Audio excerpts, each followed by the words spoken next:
और अब बात ग्वालियर की करेंगे, जहां मिलावटखोरों पर नकेल करने के लिए खाद्य विभाग मुस्तैद है। ग्वालियर रेलवे स्टेशन पर 240 ग्राम मिलावटी मावा जब्त किया गया।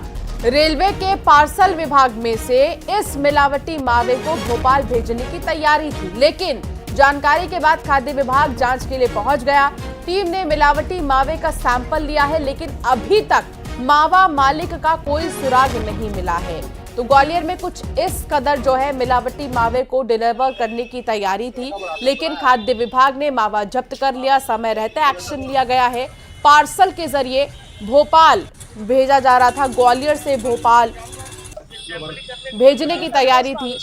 और ऐसे में जो मिलावटखोर हैं वो तरह तरह के रास्ते निकालते हैं ताकि उनकी जो मिलावटी चीजें हैं वो डेस्टिनेशन तक पहुंच जाए। लेकिन इस बीच जैसे ही सूचना मिली खाद्य विभाग को, खाद्य विभाग अलर्ट है।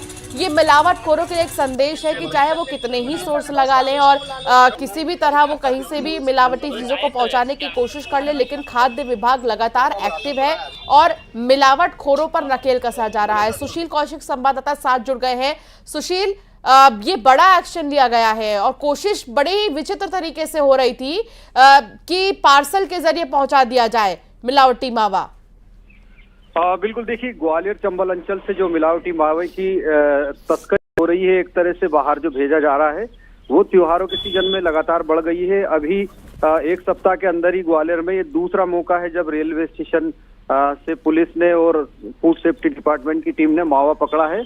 कल शाम ग्वालियर रेलवे स्टेशन पर लावारिस मावा पाया गया था, जिसकी शिकायत मिलने के बाद पुलिस और फूड सेफ्टी टीम वहां पहुंची। 240 किलो मावा बरामद हुआ है, जो पूरी तरह से संदिग्ध था। जब ट्रेन के पार्सल डिपार्टमेंट से पूछताछ की गई तो वहां इस मावे की किसी तरह की बुकिंग नहीं पाई गई और आसपास तलाशने के बाद भी इस मावे का मालिक नहीं मिला। यह साफ था कि ये मिलावटी मावा था। फूड सेफ्टी टीम ने इसको जब्त कर लिया और आशंका यही है कि अब ट्रेनों के जरिए जो है मावा की तस्करी भोपाल सहित अन्य शहरों के लिए हो रही है, क्योंकि रोड के जरिए जोखिम ज्यादा है मिलावटी मावा और संदिग्ध मावा की तस्करी करना। तो इसलिए रेलवे जो है एक बड़ा ठिकाना तस्करों के लिए बन गया है। अब पुलिस प्रशासन लगातार इस पर कार्रवाई कर रही है। 2 कार्रवाई हुई है एक ही सप्ताह के अंदर ट्रेनों से मावा भेजने की तस्करी में। ठीक है, बहुत शुक्रिया सुशील जानकारी साझा करने के लिए। तो ऐसे में देखिए त्योहारी सीजन है और आप भी मार्केट जाते हैं, मिठाई खरीदते हैं, तरह तरह की मिठाई खरीदते हैं, पनीर खरीदते हैं, दूध से बनी हुई चीज़ें आप बहुत ज़्यादा खरीदते हैं त्योहारों में, व्रत में। लेकिन ऐसे में ये जानना बहुत ज़रूरी है कि असली मावा कैसा होता है, तो पहचान करके ही लें और देख कर लें। खरीद कर कुछ भी आप लेकर आ रहे हैं तो उसकी जांच जरूर करवाएं कि वो सही है या नकली है। धार में 2 गुटों में चाकूबाजी का मामला सामने आया, जहां हमले में एक युवक की मौत हो गई है।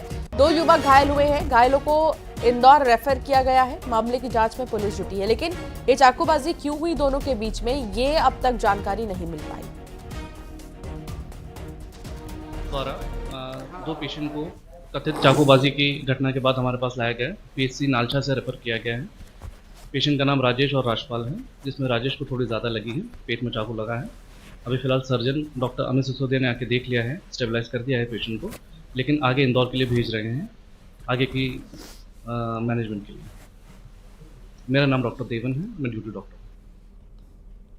नवीन संवाददाता साथ जुड़ गए हैं। नवीन, किस बात को लेकर दोनों के बीच चाकूबाजी हुई? इस पूरा मामले में बिल्कुल बताना चाहूंगा कि ये पूरा घटना जो है नालछा का है। धार के ग्राम नालछा में जो है भगोरिया का आयोजन हुआ था और इसी दौरान जो है युवकों के 2 गुट जो है आपस में किसी बात को लेकर कहासुनी हुई।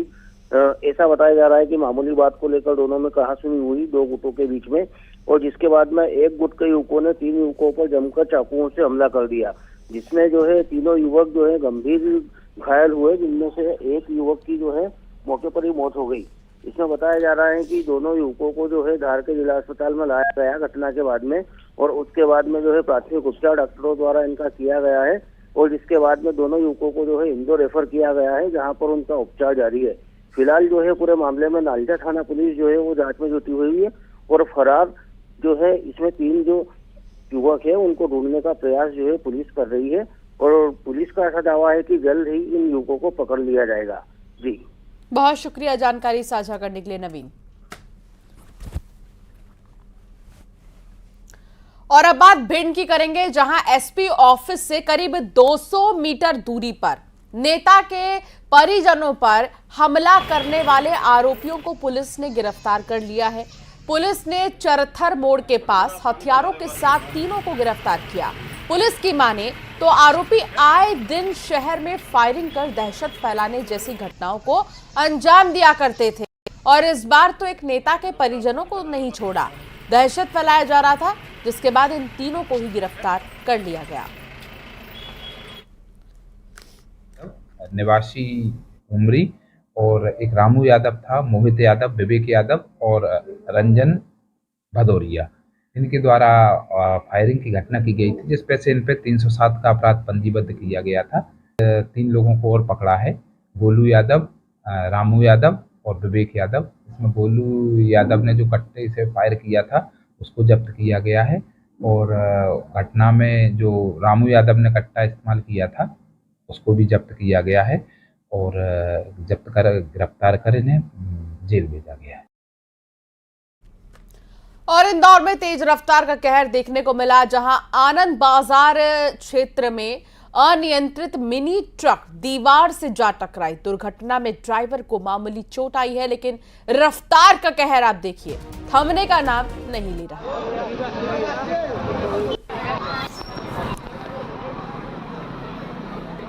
सीधे लैंड कर गया यहाँ पर लोडिंग।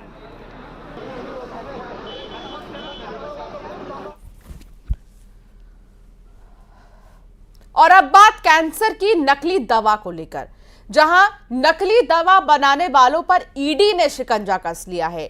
दिल्ली एनसीआर में करीब 10 ठिकानों पर रेड की गई, लाखों का कैश जब्त किया गया और नकली दवा भी वहां से मिली है। इसी पर एक रिपोर्ट आप देखिए।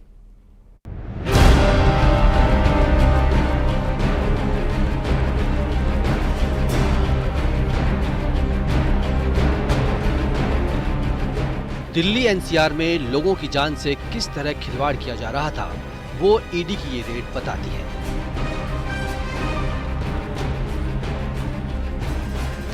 कैंसर जैसी गंभीर बीमारी के लिए नकली दवा का जहर बांटा जा रहा था।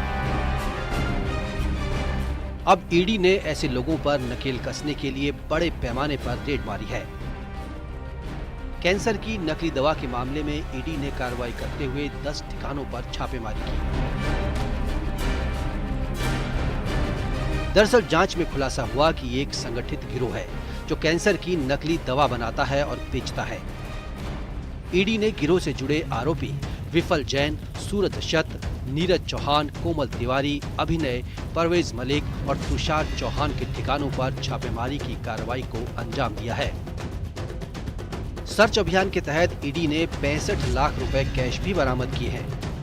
कहा जा रहा है कि इसके अलावा संदिग्धों के कब्जे से चल और अचल संपत्तियों के बारे में कई आपत्तिजनक दस्तावेज भी बरामद किए गए हैं। दिल्ली एनसीआर में तलाशी और छापेमारी की कार्रवाई अभी भी जारी है। दिल्ली में कैंसर की नकली दवा का पर्दाफाश होने के बाद दिल्ली पुलिस की क्राइम ब्रांच ने एफआईआर दर्ज की थी।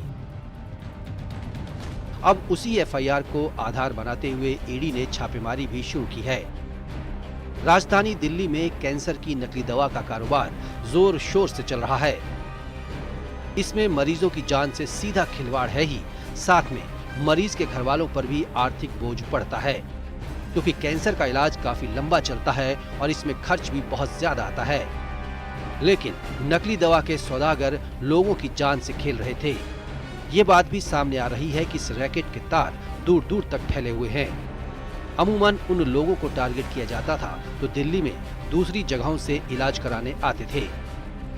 उनके तीमारदारों को कैंसर का सस्ता इलाज और सस्ती दवा का लालच दिया जाता था। गुरुग्राम साउथ सिटी के एक फ्लैट में दवाओं का स्टॉक भी बरामद किया गया है। दिल्ली पुलिस की क्राइम ब्रांच ने 8 आरोपियों को गिरफ्तार किया है,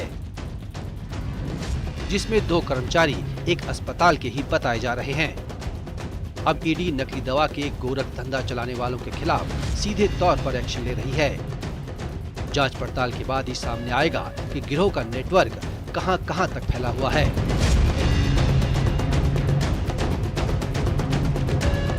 वहीं अलीगढ़ की बात करें तो यहाँ नकली मेडिकल स्टोर पर ड्रग्स डिपार्टमेंट ने छापा मारा। बन्ना देवी इलाके के रसलगंज का ये मामला है। केमिस्ट की दुकान को लेकर लगातार शिकायतें मिल रही थी। आज रसलगंज में राजेंद्र मेडिकल स्टोर में कुछ नकली दवाइयां और कुछ प्रतिबंधित दवाइयों के संबंध में शिकायत मिलने पर जांच की गई और वहां से कुछ सैंपल भरे गए। इसके बाद दुकान पे अग्रिम कार्रवाई की जाएगी। राजेंद्र औषधि भंडार, अमरनाथ। देर रात को पड़े इस छापे के बाद नकली और प्रतिबंधित दवाइयां मिलने पर दुकान को सील कर दिया गया है। Bureau report, news 18। बुलेटिन में फिलहाल इतना ही, आगे भी खबरें जारी रहेंगी।